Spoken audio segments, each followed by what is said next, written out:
bamhlabela uMaria ukube wayengekho then noJesu ngaba kazalwa.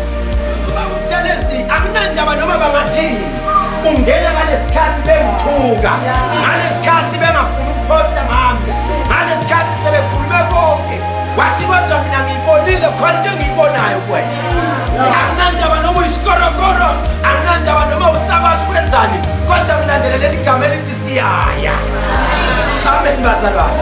Uthi ngiyayibona le tekisi. Ike yaba yinhle, ike yahamba ilayisha abantu. Kodwa njengamanje usikhendebe, kodwa igama elithi siyaya lisenzani?